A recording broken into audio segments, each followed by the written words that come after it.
John Wayne Gacy was born on March 17, 1942, in Chicago, Illinois, to John Stanley Gacy and Marion Elaine Robinson. Gacy was the second of 3 children, and his early life was marred by a turbulent and abusive relationship with his father, an alcoholic who frequently subjected him to physical and verbal abuse. His father belittled him, calling him a sissy and questioning his masculinity.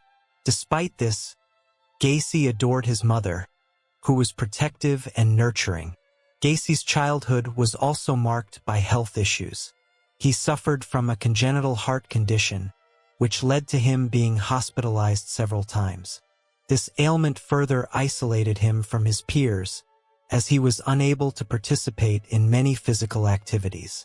The combination of his father's abuse and his health issues left Gacy with deep-seated feelings of inadequacy and resentment. Gacy struggled academically but eventually graduated from high school. He briefly attended Northwestern Business College, where he studied management. After graduation, Gacy took a position with a shoe company in Springfield, Illinois. He quickly moved up the ranks, thanks to his charisma and work ethic. In 1964, Gacy married Marlon Myers, and the couple moved to Waterloo, Iowa, where he managed several Kentucky Fried Chicken, KFC, restaurants owned by his father-in-law. Gacy became a well-respected figure in the community, joining the local JCs, a civic organization, where he was known for his enthusiasm and organizational skills. His future seemed promising, and he and Marlon had 2 children. Despite his outward success, Gacy's darker inclinations began to surface.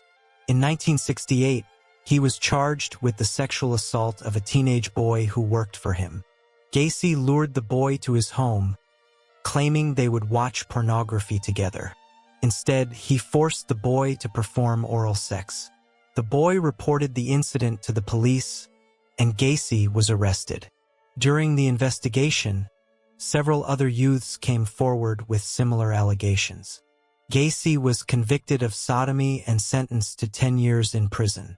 His wife divorced him, and he lost all contact with his children.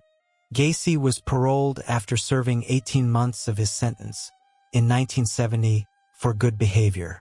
Upon his release, he moved back to Chicago to live with his mother. Back in Chicago, Gacy seemed to turn his life around. He started a construction business, PDM Contractors, which became quite successful. He remarried in 1972 to Carol Hoff, a divorced woman with 2 daughters. Gacy moved into a house in Norwood Park, a suburb of Chicago. It was here that he began to develop his alter ego, Pogo the Clown. Gacy dressed as Pogo at community events, children's parties, and charity fundraisers. His clown persona was beloved by many, further cementing his reputation as a pillar of the community. Despite the facade of a normal life, Gacy's urges remained. His first known murder occurred in January 1972, shortly after his second marriage. Timothy McCoy, a 16-year-old boy, was traveling from Michigan to Omaha and encountered Gacy at the Chicago Greyhound bus station. Gacy offered him a place to stay for the night. The following morning, Gacy lured McCoy to his home, where he stabbed him to death. This murder gave Gacy a sense of power and control, and he later described it as a moment of sexual gratification. Over the next 6 years, Gacy would go on to kill at least 33 young boys and men, though the actual number could be higher. He would lure his victims with promises of work, money, or drugs. Once they were in his home, he would handcuff them, often under the guise of a magic trick, then torture, rape, and strangle them. Gacy would bury the bodies in the crawl space beneath his house, sometimes covering them with quicklime to speed up decomposition. In December 1978, Gacy's crimes began to unravel. On December 11th, 15-year-old Robert Piest disappeared. He was last seen leaving his job at a Des Plaines pharmacy to meet Gacy about a potential job. When Piest failed to return home, his family reported him missing. The investigation quickly led to Gacy, who denied knowing Piest but aroused the suspicion of investigators. A search of Gacy's house revealed a number of suspicious items, including a class ring and driver's licenses belonging to other young men who had gone missing. The police also noticed the foul odor emanating from the crawl space, but at this stage, they lacked sufficient evidence to arrest him. As surveillance on Gacy intensified, he became increasingly erratic. On December 20th, he invited police officers into his home for a meal and confessed to killing around 30 people. The next day, authorities obtained a second search warrant. During this search, they discovered human remains in the crawl space. Over the next few days, a total of 29 bodies were recovered from Gacy's property, with 4 more found in the Des Plaines River.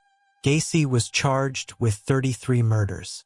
His trial began on February 6, 1980. The defense attempted to argue that Gacy was insane, citing his multiple personalities, including Jack Hanley, a violent persona he claimed was responsible for the murders.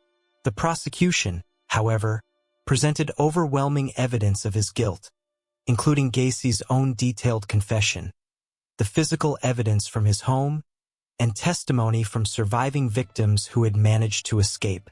The jury found Gacy guilty of all charges on March 13, 1980. He was sentenced to death. During his 14 years on death row, Gacy was unapologetic, often blaming the victims and maintaining his innocence. He spent much of his time painting, creating a series of artworks, many of which depicted clowns. On May 10, 1994, John Wayne Gacy was executed by lethal injection at Stateville Correctional Center in Illinois. His execution brought closure to many of the families of his victims, but the horror of his crimes left a lasting scar on the community and the nation.